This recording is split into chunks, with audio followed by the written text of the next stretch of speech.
அந்த ஜெயிலில் இருந்தவர் இப்போ ஒரு ஆடியோ ஒன்று இணையதளத்தில் வைரலாகி வருது.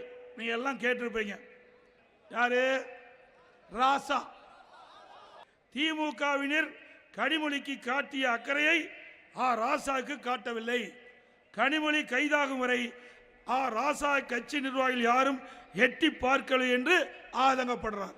அந்த சொல்றார், சமூக நீதி பேசும் திமுகவில் சாதிய பாகுபாடு இருப்பதை அப்பட்டமாக ஒத்துக்கொள்கிறார். கலைஞர் டிவிக்கு பணம் சென்றதை ராசா ஒப்புக்கொள்கிறார்.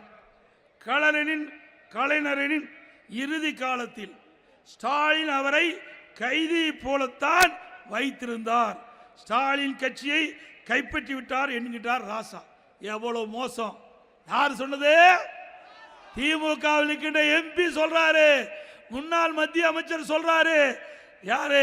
திரு ஸ்டாலின் அவருடைய அப்பா கலைஞரை இறுதி காலத்தில் கைதி போல வைத்திருந்தார் என்று திரு ராசா அவர் இணையதளத்தில் வந்த செய்தி. கலைஞரின் இறுதி காலத்தில் ஸ்டாலினுக்கும் கனிமொழிக்கும் பிரச்சனை ஏற்பட்டது. அதன் காரணமாகவே இப்போது கனிமொழிக்கு சட்டமன்றத்தில் போட்டியிட வாய்ப்பு கிடைக்கவில்லை என்று அந்த செய்தியில் சொல்றார். ஸ்டாலினுக்கு தான் பெரிய பிரெயின் என்ன மூளை இருக்கிறதா?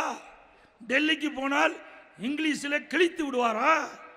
அவர் தன்னை பெரிய ஆள் என்று நினைத்து கொண்டிருக்கிறார். அவர் கனிமொழியை ஒரு நாளும் நம்ப மாட்டார். இது ராசா சொல்றார். என்னை எப்போதும் கட்சியில் வெளியே தள்ள முடியாது. என்னை எப்போதும் கட்சியில் இருந்து வெளியே தள்ள முடியாது. என் செல்வாக்கு, என் கம்யூனிட்டி, என் அறிவு என்று எதையும் வெளியே தள்ள முடியாது என்று ராசா சமூக வலைதளத்தில் பரவலாக வைரலாக பரவி வருகிறது. அப்ப இன்றைய முதலமைச்சர் திரு ஸ்டாலின் அவர் அப்பாவை எப்படி வச்சிருந்தாரு? கைதி போல வச்சிருந்தாரு. சொந்த அப்பாவே அப்படி வச்சிருக்கிறவரு நாட்டு மக்கள் என்ன பாடுபடுத்துவார் சிந்திச்சு பாருங்க. நாங்க அப்பொழுதே சொன்னோம், யாரு நம்பல. இன்றைக்கு பூனைக்குட்டி வெளியில வந்து விட்டது. உண்மை செய்தி வெளியில வந்து விட்டது திரு ராசா மூலமா. இன்றைக்கு புதுசா அறிவிப்பு வெளியிட்டார். ஏற்கனவே இருக்கின்ற அறிவிப்பு தொங்கிட்டு இருக்குது. இன்றைக்கு கிராமத்தில் சொல்லுவாங்க, கேட்கிறவர்கள் அதுக்கு நீங்களே முடிவு பண்ணு. என்ன தமிழ்நாட்டு மக்களை பற்றி அவ்வளவு எளிதா இட போடுறீங்களா? தமிழ்நாட்டு மக்கள் அறிவு கூர்மையான மக்கள். எது சரி எது தவறு சீர்தூக்கி பார்த்து இட ஓட்டு தீர்ப்பளிக்கக்கூடிய ஆற்றல் மிக்க மக்கள் தமிழ்நாட்டு மக்கள். ஸ்டாலின் அவர்களே, கடந்த முறை கவர்ச்சகரமாக அறிவிப்பை வெளியிட்டு மக்களை ஏமாற்றி ஆட்சிக்கு வந்துட்டீங்க. இந்த முறை அது நடக்காது. உங்களுடைய உண்மையான முகத்தை மக்கள் பார்த்து விட்டார்கள். இனி உங்களுக்கு தமிழகத்திலே வாய்ப்பில்லை.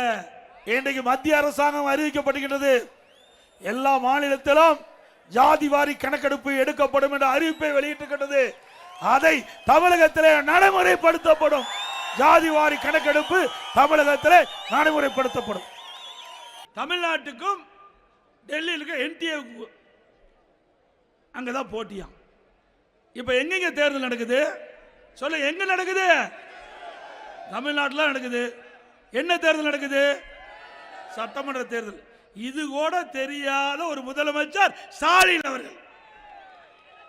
ஏங்க, தமிழ்நாட்டில் தான் சட்டமன்ற தேர்தல் நடக்குது, டெல்லியிலா நடக்குது?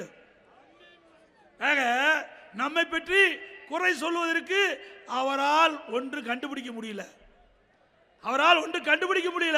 அதனால பாரதிய ஜனதா கட்சியை விமர்சனம் செய்கின்ற மாதிரி என்டிஏ கூட்டணி வச்சு இன்னைக்கு விமர்சனம் செய்திருக்கார்.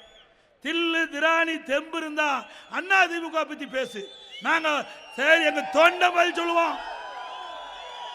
எந்த திராணியும் இல்லாம சட்டமன்ற தேர்தல் இப்ப நடக்குது.